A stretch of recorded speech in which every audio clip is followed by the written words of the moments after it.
मुंबई शहर में रहने वाली गायत्री के 3 बेटे थे। उसके 2 बेटों की शादी हो चुकी थी।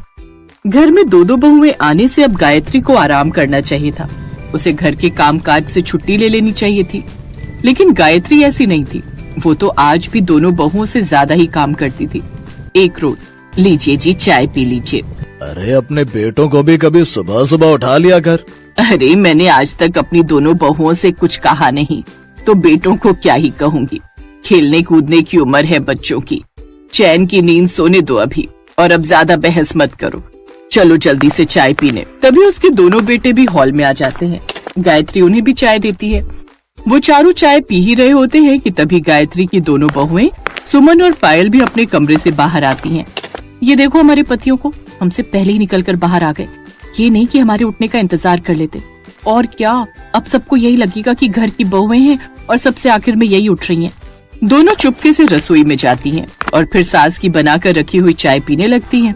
कुछ देर बाद फ्रेश होकर वो रसोई में पहुंचती हैं। शादी से पहले क्या क्या सोचा था कि एक अमीर पति से शादी करूंगी जिसके पास खूब सारे पैसे हो और उसके घर में नौकर चाकर हो ताकि मुझे कोई काम न करना पड़े।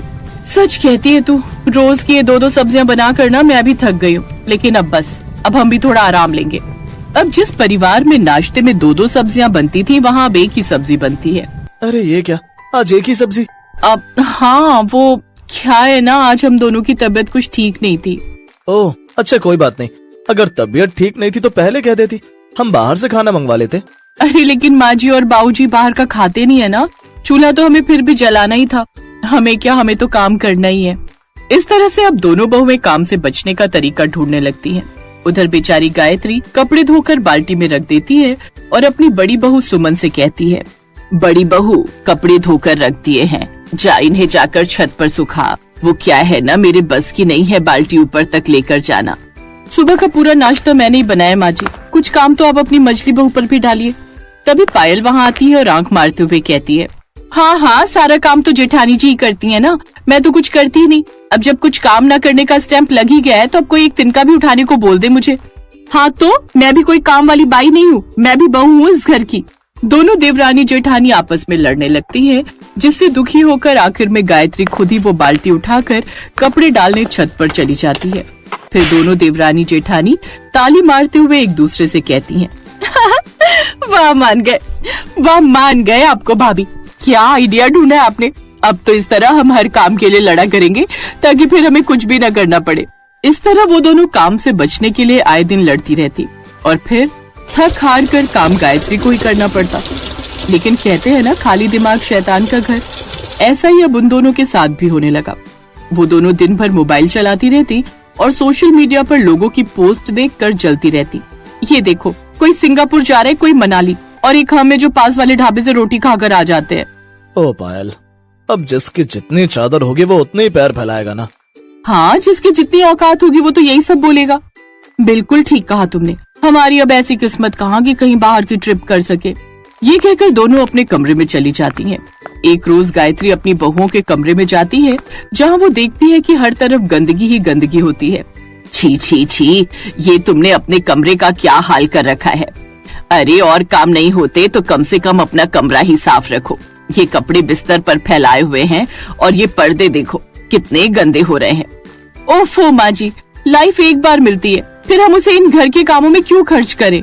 बिल्कुल सही कहा आपने। अच्छा भाभी, आपने सुना वो विशाल मेगा मार्ट में सेल लगी हुई है, चलो थोड़ी शॉपिंग ही कर आते हैं। हाँ हाँ, मैं तैयार हो जाती हूँ। दोनों बहुएं शॉपिंग पर चली जाती हैं, लेकिन अब गायत्री भी उनको सबक सिखाने की ठान लेती है।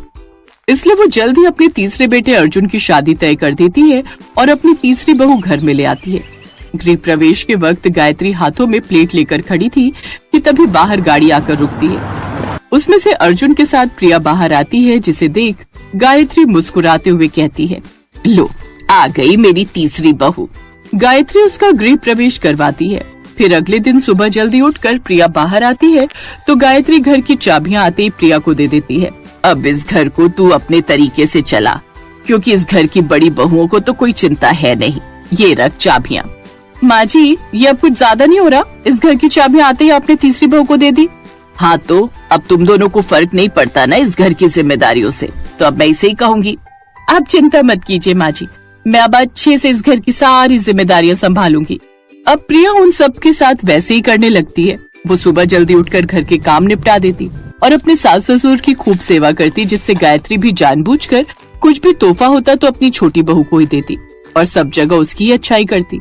अब घर में भी हर कोई सबसे छोटी बहू को ही पूछते, जिससे अब दोनों बड़ी बहुओं की अहमियत घर में कम होने लगी, जिससे अब दोनों को अपनी गलती का पछतावा होने लगा।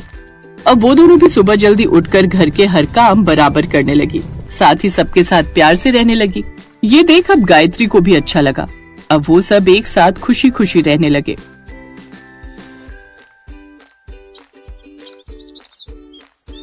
माँ जी, बहुत बढ़िया क्रीम है।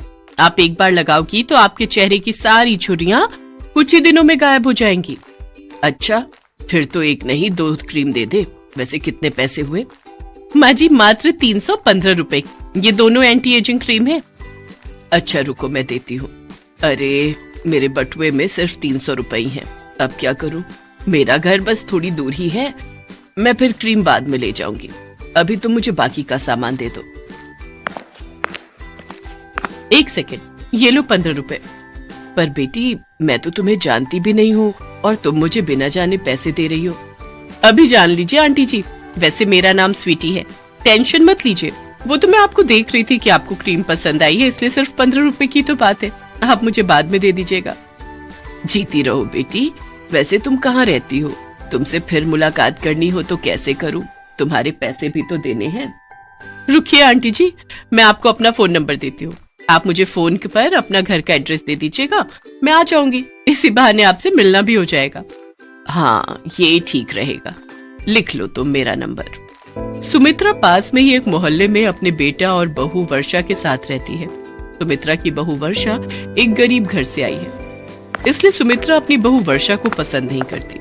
वो अपने बेटे की दूसरी शादी करना चाहती है, इसलिए वो एक अमीर घर की लड़की ढूंढ रही है। वर्षा ने तलाक देने से मना कर दिया। वो बहुत ही सीधी सादी है और गरीब परिवार की है। इस कारण उसने अपने सास को कह दिया कि अगर वो दूसरी शादी करना चाहती है तो कर सकती है। उसे तो बस अपने पति के घर में रहना है, चाहे जैसे मर्जी रहे। उसकी मजबूरी है कि वो उस घर को छोड़कर नहीं जा सकती। इस घर के सिवा वो आखिर कहाँ जाएगी? इसी मजबूरी में वो अपने दिन काट रही है। वर्षा, ओ वर्षा, मेरी मेहमान आने ही वाली होगी। जल्दी से गरम गरम पनीर और आलू के पकौड़े तैयार कर। माँ जी, कौन आने वाला है? फोन तो किसी का नहीं आया। है कोई? तुझे क्या मतलब? तुझे जितना कहा है उतना कर।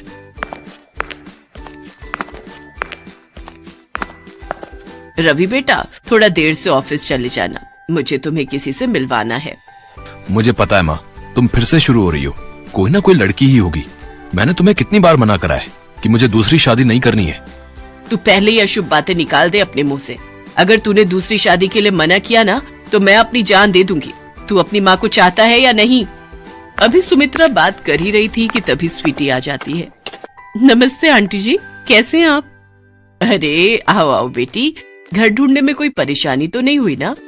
नहीं आंटी जी, मैंने अपनी गाड़ी बाहर गेट के पास ही पार्क की है, तो कोई परेशानी तो नहीं है ना? अरे नहीं, परेशानी की क्या बात है। आओ बैठो। रवि बेटा, ये स्वीटी है, बहुत ही प्यारी बच्ची है। सुमित्रा स्वीटी के साथ बहुत मीठी मीठी बातें करती है। ऐसे ही अक्सर सुमित्रा स्वीटी को घर बुला लिया करती थी या फिर रवि के साथ उसके घर मिलकर आ जाती थी। रवि मजबूर था। अगर वो इन सब के लिए मना करता तो सुमित्रा अपने आप को कुछ कर लेती। सुनो, मैं यही कहूंगी, अगर माँ जी को कुछ हो गया तो हम दोनों जिम्मेदार होंगे। आप स्वीटी से शादी के लिए हाँ कर दो, माँ जी अपने आप ही स्वीटी से बात कर लेंगी। स्वीटी भी इस शादी के लिए जल्दी ही हाँ कह देती है। आंटी जी, मैं जानती हूँ आप वर्षा के घर में रहने से खुश नहीं हो, पर आप चिंता मत करो, मेरे पास बहुत पैसा है। हम दोनों खूब ऐशो आराम से रहेंगे, खूब मजे करेंगे, पर एक शर्त पर। अब से तुम मुझे आंटी जी नहीं माँ जी कहोगी। रवि और स्वीटी की शादी हो जाती है और सुमित्रा अपनी बहू वर्षा के लिए सौतन ले आती है। जैसा सुमित्रा ने सोचा था वैसा बिल्कुल भी नहीं हुआ। स्वीटी ने तो आते से ही अपने रंग दिखाने शुरू कर दिए। अरे, ये घर अभी तक गंदा क्यों पड़ा है? क्या यहाँ पर कोई काम वाली नहीं है? नहीं स्वीटी, घर की साफ सफाई का सारा काम मैं खुद ही करती हूँ। तो माँ जी अब तक क्या कर रही हैं? मेरी सहेलियाँ किटी पार्टी के लिए आने ही वाली होंगी। माँ जी को कहो वो तुम्हारा काम में हाथ बटाए ताकि काम जल्दी हो सके। पर स्वीटी, मैंने माँ जी से कभी कोई काम नहीं करवाया। उनकी उम्र तो देखो, वो इस उम्र में घर का काम कैसे कर सकती हैं? तुम चिंता मत करो, मैं अकेले ही कर दूंगी। तो क्या आराम से बैठकर रोटियां तोड़ने के लिए है वो? मैं उन्हें कभी बुलाती हूँ।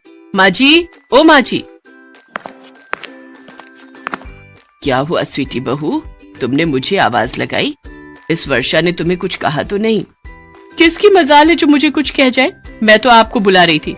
जल्दी से झाड़ू हाथ में पकड़ो और पूरे घर में लगा दो। मेरी सहेलियों ने आना है। मुझे पूरा घर शीशे की तरह चमकता हुआ दिखाई देना चाहिए। अब आप ऐसे इस तरह बैठी रहोगी तो घर के काम कैसे होंगे? कैसी बातें कर रही हो स्वीटी बहू? जब से वर्षा बहू आई है मैंने घर के किसी काम को हाथ नहीं लगाया। मैं तो घर के काम करना कब का भूल चुकी हूँ। तो आप कर लो, अभी तो कर सकती हो। मुझे कुछ नहीं सुनना, चुपचाप घर का काम कीजिए। ऐसे इस घर में कोई नहीं रह सकता। सुमित्रा सोच में पड़ जाती है। उसने अपने पैरों पर खुद ही कुल्हाड़ी मारी थी। वर्षा जैसी बहू के होते हुए उसने स्वीटी जैसी लड़की को अपनी बहू बनाया, जिसकी वजह से आज वो इस उम्र में घर के काम कर रही थी। क्या बात है स्वीटी, तेरी तो दोनों नौकरानियां बिल्कुल बेकार हैं। इन्हें तो जैसे घर के काम ही नहीं आते। देखा, इस बूढ़ी नौकरानी ने मेरी साड़ी के पल्ले पर दाल गिरा दी। क्या? रुक, मैं अभी इन्हें सीधा करती हूँ। तुम्हारी हिम्मत कैसे हुई मेरी सहेली की साड़ी को खराब करने की? अब तुम भूखी रहोगी, तुम्हें पूरा दिन कुछ खाने को नहीं मिलेगा। तुम्हारी यही सजा है। रवि कहीं बाहर गया हुआ था। उसके पीछे ही स्वीटी ने सुमित्रा और वर्षा को बहुत परेशान किया। सुमित्रा भूखी प्यासी घर के काम कर रही थी। तभी वर्षा चुपचाप उसके लिए खाना लेकर जाती है। माँ जी, ये लीजिए, खाना खा लीजिए, आपको भूख लगी होगी। पर वर्षा बहू, ये खाना तो तुम्हारा है, तुम मुझे दे रही हो, फिर तुम क्या खाओगी? माँ जी, मुझे भूख नहीं है। मेरे से ज्यादा आपको खाने की जरूरत है। आपको अपनी बीपी की दवाई भी लेनी होती है ना। आप ये खाना खा लो। मेरे से कितनी बड़ी गलती हो गई। मैं अपनी बहू की सौतन ले आई। हे भगवान, मेरी गलती को क्षमा कर देना। वर्षा बहू, तू चिंता मत कर। अगर गलती मैंने की है तो मैं ही इसे सुधारूंगी भी। मैं स्वीटी को घर से निकाल कर ही दम लूंगी। स्वीटी सुमित्रा की बातें सुन लेती है और गुस्से में आ जाती है। क्या कहा? मुझे घर से निकालोगी? मैं तुम दोनों को ही इस घर से निकालकर बाहर फेंक दूंगी। ये घर मेरा है। अब से यहाँ मैं और रवि रहेंगे। हम दोनों पति पत्नी के सिवा यहाँ कोई नहीं रहेगा। निकलो यहाँ से दोनों बाहर। इससे पहले कि रवि आए, मैं तुम्हारी शक्ल तक नहीं देखना चाहती। निकलो बाहर, निकलो। तभी रवि आ जाता है। उसके साथ पुलिस भी थी। मिस्टर रवि, आपने सही समय पर हमें इस लड़की के बारे में खबर दे दी, वरना आपका पूरा परिवार जो है ना, खतरे में आ सकता था। माँ, इस लड़की का नाम स्वीटी नहीं, चांदनी है। आज सुबह मैंने एक अखबार में इसके बारे में पढ़ा। ये एक चोर है। आप दोनों को घर से बाहर निकालकर ये यहाँ अकेली रहना चाहती थी, ताकि ये इस घर को अपने नाम करके सब रुपया पैसा बटोर कर यहाँ से रफू चक्कर हो जाए। और आज जो इसकी सहेलियां आई थी ना, वो भी चोर हैं। उन्हें भी पुलिस ने अपनी हिरासत में ले लिया है। ये पूरा एक गैंग है जो रुपया पैसा जायदाद अपने नाम करके रफू चक्कर हो जाते हैं। वरना खुद ही सोचो, कोई अनजान लड़की आपको क्रीम के लिए पैसे क्यों देगी और एकदम से दूसरी शादी के लिए कोई हाँ क्यों करेगा? माँ, तुमने बहुत बड़ी गलती कर दी। वो तो अच्छा हुआ कि मेरी और स्वीटी की शादी लीगल नहीं है और पुलिस के पास इसका रिकॉर्ड है, वरना तुम्हारी इस गलती की वजह से मैं भी जेल जा सकता था। मुझे माफ कर दे रवि बेटा। वर्षा बहू, मैंने पैसों के लालच में आकर अपने ही बेटे की जिंदगी खराब कर दी। चाहिए इंस्पेक्टर साहब, ये स्वीटी बहुत गलत लड़की है। इसने मेरा क्या हाल कर दिया। मेरी वर्षा बहू कितनी अच्छी है, लाखों में एक है। बड़ी आई थी मेरी वर्षा बहू और मुझे घर से निकालने वाली। अब तू जेल की सलाखों के पीछे जब सजा भुगतेगी ना, तब मेरे कलेजे को ठंडक पड़ेगी। सुमित्रा को अपनी गलती का एहसास हो जाता है और वो अपने बेटा बहू को गले से लगा लेती है। स्वीटी और उसके साथियों को जेल हो जाती है।